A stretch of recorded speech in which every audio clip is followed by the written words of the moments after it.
سورہ قریش یہ جان کی حفاظت کے لیے بڑی بہترین سورہ مبارکہ ہے. آپ سفر میں ہیں اور آپ کو پتا کہ یہ راستہ بڑا خطرناک ہے، چور ڈاکو پڑ جاتے ہیں، سورہ قریش پڑھ لیں، انشاءاللہ آپ کا جان مال محفوظ ہو جائے گا. سورہ کافرون کو ایک بار پڑھے تو چوتھائی قرآن پڑھنے کا ثواب، سورہ اخلاص کو 3 مرتبہ پڑھے تو پورا قرآن پڑھنے کا ثواب، اور سورہ فلق سورہ ناس یہ حاسدین اور جنوں اور شیطانوں کی نظر بد سے بچنے کا بڑا بہترین وظیفہ ہے. دیکھیں نہ تو نظر حسد آپ کو نظر آتی ہے، نہ نظر بد آپ کو نظر آتا ہے، نہ جادو جنات آپ کو نظر آتا ہے. اس سے کیسے بچیں گے؟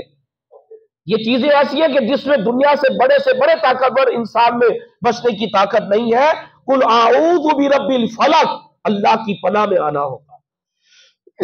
تو جو اللہ کی پناہ میں آ جاتا ہے وہی نظر حسد نظر بد سے ان معاملات سے بچتا ہے. نبی پاک صلی اللہ تعالی علیہ وسلم پر جب قرآن نازل ہوا اور حضور صلی اللہ علیہ وسلم نے جب لوگوں کو قرآن پڑھ پڑھ کر سنانا شروع کیا تو ایک کافر نے کیا کیا، اس نے ملک شام گیا اور وہاں سے بادشاہوں کے قصے اور کہانیاں اٹھا لایا، نضر بن حارث، اور لوگوں کو قصے کہانیاں پڑھ کر سنانا شروع کر دی تاکہ لوگ قرآن نہ سنیں، قصے کہانیاں سنیں. اس پر اللہ تبارک و تعالیٰ نے آیت کریمہ نازل کی، وَمِنَ النَّاسِ مَن يَشْتَرِي لَهْوَ الْحَدِيثِ لِيُضِلَّ عَن سَبِيلِ اللَّهِ بِغَيْرِ علم، کہ کچھ لوگ کھیل کی باتیں خریدتے ہیں تاکہ لوگ قرآن نہ سنیں، تاکہ بغیر سمجھے اللہ کی راہ سے بہکا دے. تو کچھ لوگوں کا پروپیگنڈا یہ ہے کہ لوگ قرآن کی طرف نہ آئے، عبادت کی طرف نہ آئے. تو یہ دیکھو ہمارے ملک کا پاکستان جو اسلامی جمہوریہ ہے، کیا ان کو نہیں پتا تھا کہ رمضان کا مہینہ عبادت کا مہینہ ہے، قرآن پاک کی تلاوت کا مہینہ ہے، کہ کرکٹ دیکھنے کا مہینہ ہے؟ اب وہ ساری پاکستان کی عوام کرکٹ کی طرف لگی ہوئی ہے. رمضان کے مقدس مہینے کے اندر ناچ گانا ہو رہا ہے اور بے حیائی ہو رہی ہے اور چوکے چھکے لگ رہے ہیں اور رمضان کے لمحات کو جو ہے وہ کرکٹ میں ضائع کیا جا رہا ہے. بھائی دیکھنے کا کیا فائدہ؟ کرکٹ کھیلے، آپ کی صحت کے لیے اچھا ہوگا، دیکھنے میں کیا فائدہ ہے؟ اس میں میوزک ہے، اس میں بے حیائی ہے، وقت کا ضیاع ہے. کھیلنے میں مسئلہ نہیں ہے، دیکھنے میں مسئلہ ہے کہ دیکھنا یہ بالکل فضول کام ہے. اور اس مقدس مہینے کے اندر کیا کرکٹ کھیلی جاتی ہے؟ نبی کریم صلی اللہ تعالی علیہ وسلم نے ارشاد فرمایا، مومن بندہ رمضان کے مہینے میں قوت حاصل کرتا ہے. کس لیے قوت حاصل کرتا ہے؟ تاکہ رمضان کے اندر زیادہ عبادت کرو، اپنی عبادات کو مزید بڑھا دیتا ہے. اور منافق بندہ وہ رمضان کے مہینے میں غفلت کی چادر اوڑھ لیتا ہے. فرمایا منافق کے لیے یہ مہینہ بڑا بھاری ہے اور مومن کے لیے یہ مہینہ یہ بڑی برکتوں والا مہینہ ہے. اب مجھے آپ بتائیں کہ یہ قوت حاصل کی جاتی ہے رمضان میں عبادت کرنے کے لیے. مومن کی علامت یہ ہے وہ قوت حاصل کرتا ہے کہ میں رمضان میں زیادہ قرآن پڑھوں گا، زیادہ نفل پڑھوں گا، زیادہ ذکر و درود کروں گا. تو لیکن یہاں تو یہ سارے پی ایس ایل پہ پہنچے ہوئے ہیں. یہ مومن والی علامت پائی جا رہی ہے ہمارے اندر، یا منافقت والی علامت پائی جا رہی ہے؟ خونی رشتے سے زیادہ مضبوط رشتہ ایمان کا رشتہ ہوتا ہے. یعنی کہ میرا کسی کے ساتھ خونی رشتہ نہیں ہے لیکن ایمان والا رشتہ تو ہے نا، کہ جو حضور صلی اللہ علیہ وسلم نے مجھے اور آپ کو ایک دوسرے کا بھائی بنایا ہے. تو کیا فلسطین والے ہمارے بھائی نہیں ہیں؟ ان کے ساتھ کا ایمانی رشتہ نہیں ہے؟ اگر ہمارے خاندان میں کوئی بندہ ظلمن شہید ہو جائے تو کیا کسی خاندان میں شادی منگنی کا معاملات، کیا اس طرح کے معاملات ہوتے ہیں؟ نہیں بھائی، ہماری فیملی میں فوتگی ہو گئی ہے، جو بھی فنکشن تھا کینسل. تو کیا ان فلسطین والوں کی جو ظلمن شہید کیے جا رہے ہیں، تو کیا یہ پی ایس ایل کو کینسل نہیں کیا جا سکتا تھا؟ کیا بالکل خیال نہیں آتا کہ یہ رمضان کا مہینہ ہے، کس طرح سے وہ لوگ سحری کر رہے ہوں گے، کس طرح سے وہ لوگ افطاری کر رہے ہوں گے، کہاں وہ نماز پڑھتے ہوں گے؟ مسجدیں تو تباہ کر دی گئی ہیں. سردی میں کس طرح سے وہ بچتے ہوں گے؟ کوئی بالکل خیال نہیں آتا ان لوگوں کا. بالکل کوئی دکھ نہیں، کوئی درد نہیں، بالکل انسانیت ہی ختم ہو گئی ہے. انسانیت نام کی ختم ہو گئی ہے. ضمیر مر گئے ہیں، دل مردہ ہو گئے ہیں اور لگے ہوئے اپنے چوکے چھکے لگانے میں. بھائی مسلمان کی علامت یہ ہے، حضور نے ایک مثال دی، اگر جسم کے کسی حصے میں درد ہو تو پورا جسم اس درد کو محسوس کرتا ہے. کسی مسلمان کو تکلیف ہو تو اس کی تکلیف کو سارے مسلمان محسوس کرتے ہیں. کیا ہم محسوس کر رہے ہیں؟ بتائیں کون سی مومن والی علامت ہے ہمارے اندر، کون سی مسلمانوں والی علامت ہے؟ رمضان میں قوت حاصل کرنی ہوتی ہے عبادت کرنے کے لیے، وہ حرام خوروں نے، سرمایہ داروں نے وہ ذخیرہ اندوزی کر کر غریبوں کے اوپر مزید مہنگائی کا بم مار دیا۔ تم پیاز بھی نہ خرید سکو، تم ٹماٹر بھی نہ خرید سکو، 2 روٹیاں بھی بندہ سکون کی نہ کھا سکے، اور تمہارے ضمیر مر گئے، قبروں کے اندر لے کے جانی ہے تم نے مال و دولت، کہ ذخیرہ اندوزی کر کے تم مہنگائی کرتے۔ کیا کرو گے یہ مال و دولت لے کر؟ اور آج تک مال و دولت نے کس کو جو ہے وہ موت سے بچا لیا، عذاب قبر سے بچا لیا؟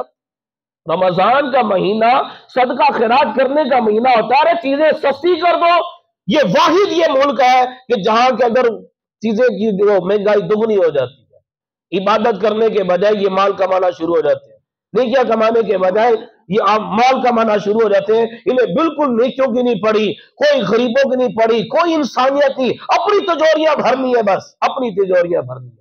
کون سی ہمارے اندر سمجھ نہیں آتی، کون سی ہمارے اندر مومنوں والی، مسلمانوں والی، اسلام والی صفت ہے۔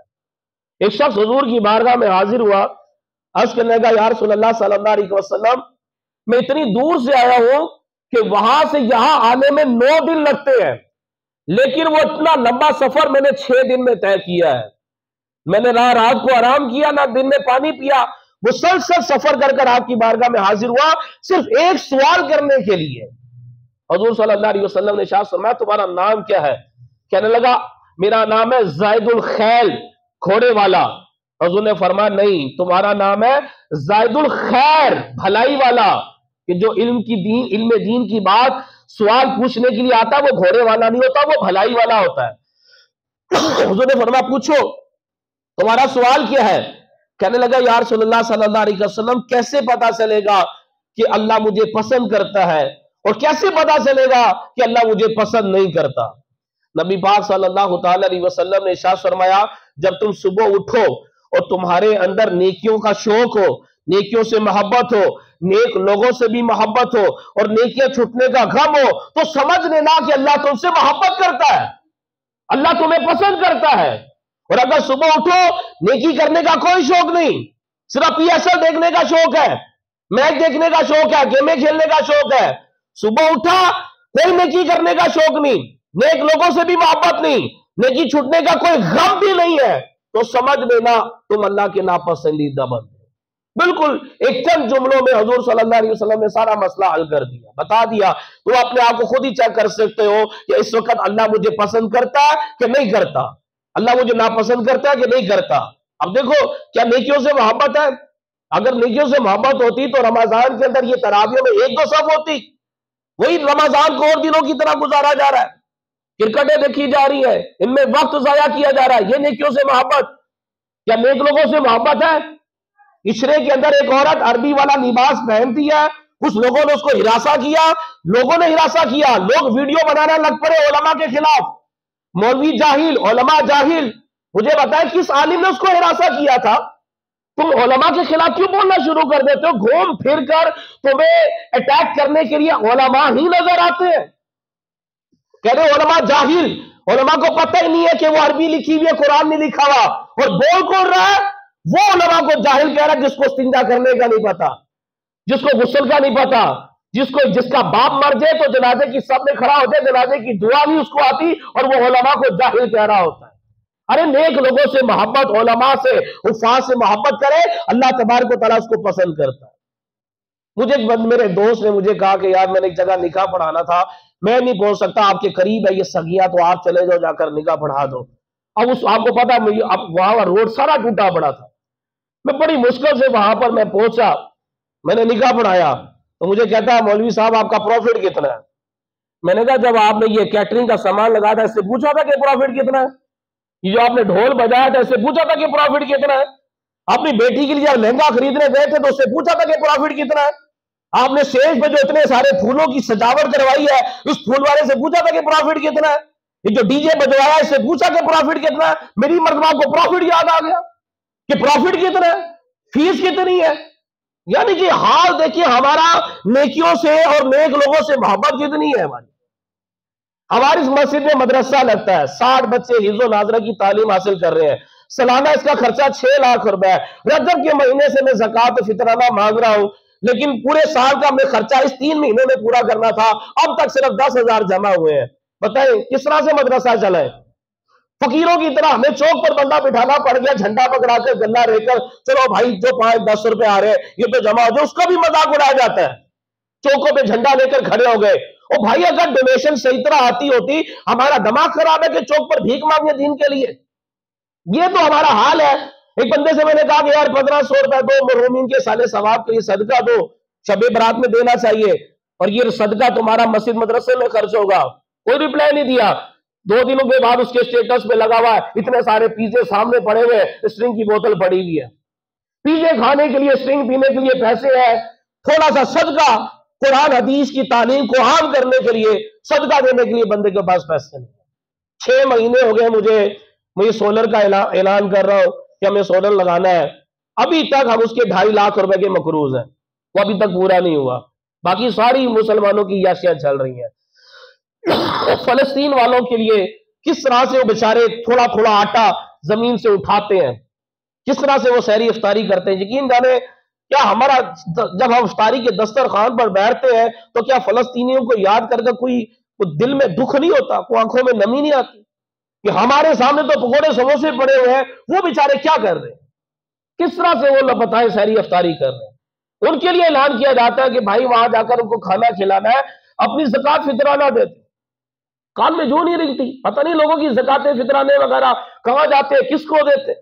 ابھی تک میرے پاس کسی قسم کی کوئی ڈونیشن نہیں آئی کہ یاد کہ یہ دعوت اسلامی جو ہے یہ مدارس چلا رہی ہے، غریبوں کو کھانا کھلانا ہے، آپ اپنے احتیاط دے دیں، کوئی چکر نہیں۔ نہ ہمیں نیکیوں سے محبت، نہ نیک لوگوں سے محبت، اور نہ نیکیاں چھوٹنے پر کوئی غم بھی نہیں ہے۔ حضور نے واضح طور پر 3 باتیں بتائی ہے، اگر تمہیں نیکیوں سے محبت ہے، نیک لوگوں سے محبت ہے، اور نیکی چھوٹنے پر غم اور دکھ ہے، تو سمجھ لینا کہ اللہ تمہیں پسند کرتا ہے، کہ اللہ ہمیں پسند کرتا ہے۔ نبی کریم صلی اللہ تعالی علیہ وسلم نے فرمایا، جبرائیل علیہ السلام نے مجھے بتایا یا رسول اللہ صلی اللہ علیہ وسلم، قیامت والے دن ایک نوجوان کو میدان محشر میں لایا جائے گا، اس کو کوڑوں سے اور گرزوں سے مارا جا رہا ہوگا، اور وہ الامان الامان چیخ رہا ہوگا، 1000 سال تک اس کو پیٹا جائے گا، 1000 سال کے بعد اس کو اللہ کی بارگاہ میں حاضر کیا جائے گا۔ منہ سے کہنا 1000 سال آسان ہے، ذرا غور کریں، ایک بندے کو ایک دن مسلسل کوڑے مارے جائے کیا حال ہوگا اس کا؟ ایک دن نہیں، 1000 سال اس کو مارے جائیں گے۔ 1000 سال کے بعد اللہ کی بارگاہ میں پیش کیا جائے گا، اللہ فرمائے گا اس کو منہ کے بل اوندا جہنم میں پھینک دو، اس کو جہنم میں پھینکا جائے گا۔ حضور نے فرمایا جبرائیل یہ کون ہے؟ عرض کی یا رسول اللہ صلی اللہ علیہ وسلم یہ آپ کا امتی ہے۔ نبی پاک صلی اللہ علیہ وسلم نے فرمایا اس کا کیا جرم ہے؟ عرض کی یا رسول اللہ صلی اللہ علیہ وسلم اس کا جرم، اس کی زندگی میں رمضان آتا تھا، توبہ استغفار کرنے کے بجائے رمضان کو گناہوں میں گزارتا تھا۔ یہ حدیث ہے۔ کیا رمضان کا مہینہ آیا، توبہ استغفار کر کر کیا ہم نیکیوں میں عبادت کی طرف لگ گئے، صدقہ خیرات کی طرف لگ گئے؟ جیسے جیسے دن گزرتے جائیں گے نمازیوں کی تعداد کم ہوتی جائے گی، دوسرا عشرہ آئے گا وہ جو معمول کے نمازی ہیں وہی نمازی رہ جائیں گے، تراویح بھی وہی معمول کے نمازی پڑھیں گے۔ آخری عشرے میں حضرت عائشہ کہتی ہے کہ حضور مزید عبادت کو اور بڑھا دیتے تھے۔ ہمارا آخری عشرہ تو بازار میں گزرے گا، چوڑیاں خریدنی ہے، جولری خریدنی ہے، مہندیاں لگوانی ہے، شاپنگ کرنے کے اندر بلا وجہ بس ونڈو شاپنگ، خریدنا کچھ نہیں ہے، شاپنگ مال میں جائیں گے ونڈو شاپنگ کر کے، ونڈو شاپنگ بس گھوم کر آ جانا ہے، دیکھ کر آ جانا ہے، آخری عشرہ بازار میں ضائع کریں گے۔ بتائیں قیامت والے دن ہمارا کیا بنے؟ کیا رمضان کا مہینہ اس لیے؟ حدیث ہے کس کی زندگی میں رمضان آتا تھا، توبہ استغفار کیے بغیر یہ رمضان کو گناہوں کے اندر گزارتا تھا، توبہ استغفار نہیں کرتا تھا۔ سمجھ جائے بھائی، سمجھ جائے، ہمیں یہ اس طرح سے یہ ہمارا انداز زندگی جو ہے وہ درست نہیں ہے، ہمیں توبہ استغفار کر لینی چاہیے، ہمیں درست طریقے سے رمضان کا حق ادا کرنا چاہیے، کوئی نماز نہ چھوٹے، کوئی جماعت نہ چھوٹے، زیادہ وقت مسجد میں گزارے، رمضان کے آخری عشرے میں اعتکاف کرے، آخری عشرے میں زیادہ مسجد کی رونق کو بڑھائے، مسجدوں کو ویران نہ کرے، رمضان میں زیادہ عبادت کرے۔ اور یہ جو سرمایہ دار لوگ یہ اپنے ہوش کے ناخن میں اللہ سے ڈرے، اللہ کے عذاب سے ڈرے،